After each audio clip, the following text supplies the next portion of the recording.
Bonjour à tous, ici Sokara d'Access Sport. Voici une petite vidéo de présentation d'ateliers ludiques à faire chez vous durant cette période de confinement avec vos enfants. Donc voici un petit exemple du matériel requis pour faire les ateliers. Donc ne vous inquiétez pas si vous n'avez pas tout le matériel à disposition. Par exemple, vous pouvez faire en sorte de demander à vos enfants de faire des boules en papier et de leur demander de les scotcher, comme j'ai pu le faire ici, et de leur demander de faire plusieurs tailles. Donc celle-ci tient dans la main, et vous pourrez demander à vos enfants de vous en faire une à deux, un peu plus grosses.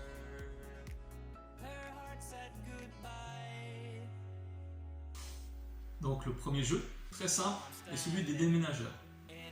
Vous allez prendre une pièce chez vous, faites en sorte de mettre en place, on va dire, un périmètre qui permet quand même de bouger un petit peu, ou au moins de pouvoir se mettre côte à côte. D'accord ?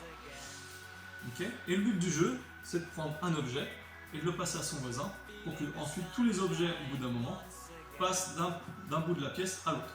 D'accord ? Donc là, c'est plutôt simple. Je suis en tailleur, je peux prendre ça de ma main droite ou des deux mains et passer à mon voisin. Ok ?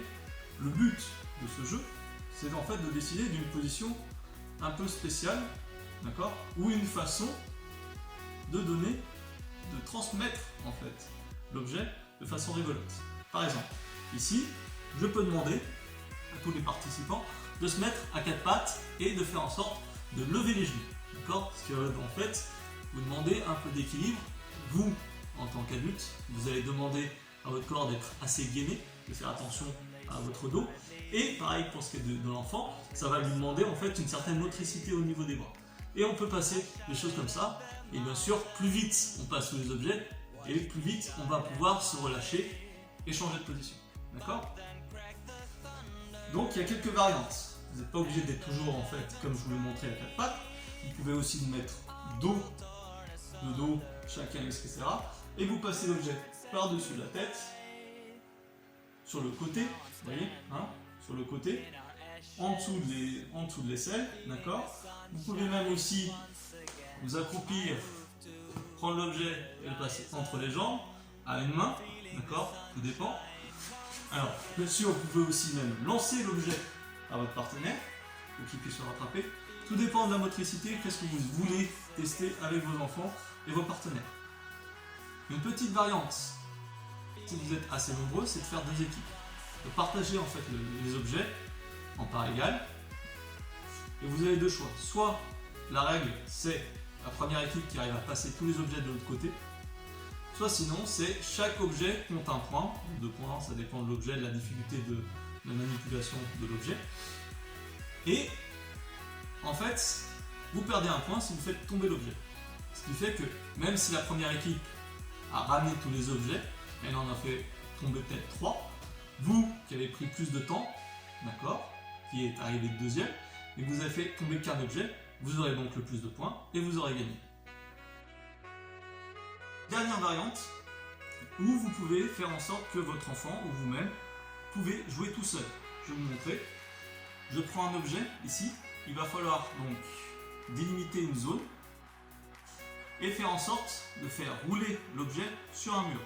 Donc la dernière variante, si vous voulez un petit peu mettre du défi, donc là j'ai choisi cet objet-là, c'est le plus simple, le plus mou, je risque rien. Et donc là par exemple, le but c'est de commencer, donc je vais prendre ça comme départ, et mon arrivée va être ici, la fin du scotch noir. Donc le but du jeu, c'est d'apposer en fait son objet sur le mur, et de faire en sorte de l'amener, sans le faire tomber au sol d'abord, après la limite. Donc là ici je commence, par exemple là, et là je n'utilise pas du tout les mains. Et je vais devoir utiliser le corps, donc je peux utiliser aussi le dos, les épaules, je peux utiliser aussi ma tête, ok, mon menton. Le temps que l'objet ne tombe pas, je peux continuer. Et dès que j'ai fini, voilà. Hop, là je suis arrivé à ma limite, j'ai réussi à amener mon objet. Présentation d'un nouveau jeu qui va s'intituler Question pour un champignon. Donc là, c'est sur le même principe que question pour un champion. Vous allez devoir préparer un énoncé de questions différentes. Là, vous êtes libre, vous pouvez prendre ça par thème ou autre. Et ensuite, il va falloir faire en sorte que les participants puissent répondre aux questions le plus rapidement possible. Et de façon juste, bien sûr. La différence, c'est que donc, les objets qu'on a ici peuvent être utilisés comme buzzer. Là, ici, je les ai surélevés sur un tabouret. On peut aussi les poser par terre. Mais le plus important aussi, c'est de savoir que le participant n'est pas debout, ni assis, sur une chaise, je veux dire, mais il sera assis au sol. D'accord ? Devant son buzzer. Et à chaque fin d'énoncé de question principale, comme par exemple 2 plus 2 égale 4, l'animateur aura en fait un jeu. Donc je vais vous montrer. Un jeu de cartes, d'accord, devant lui, face cachée, qu'il va devoir relever rapidement pour pouvoir en fait énoncer ce qu'il a dessus. Et ça aussi, il va falloir faire ça de façon préalable. Mais sur chaque petit bout de papier, il va falloir noter une partie du corps humain. Donc, coude droit, épaule droite, poignet, hanche, genou, comme vous voulez. Là aussi, par exemple, vous pouvez faire, je vous ferai la liste si vous voulez après. Et vous pouvez aussi spécifier côté gauche ou côté droit. D'accord ? Donc l'animateur, ça sera aussi l'arbitre. Il va devoir en fait faire attention que l'énoncé de la question soit juste, mais aussi que la partie qui a été utilisée pour buzzer était correcte. Donc on va reprendre l'exemple. 2 plus 2. D'accord ? Il relève sa carte, il y a coude droit.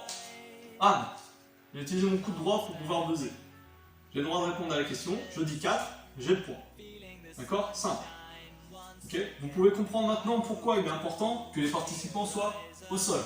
Donc, vous pouvez utiliser quelque chose pour les mettre en fait le buzzer devant lui de façon un peu plus surélevée, comme ça, si jamais c'est les pieds, il va devoir un petit peu utiliser les pieds, donc ça c'est plutôt amusant.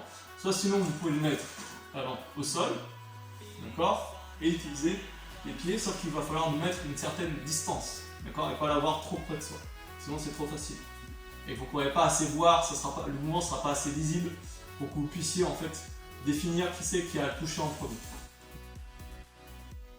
Cette vidéo se termine ici. J'espère que les idées que je vous ai apportées vous seront utiles et de passer un agréable moment en famille. Si vous le souhaitez, vous pourrez nous rendre visite sur notre page Facebook ou sur le compte Instagram qui reste actif durant le confinement. A bientôt.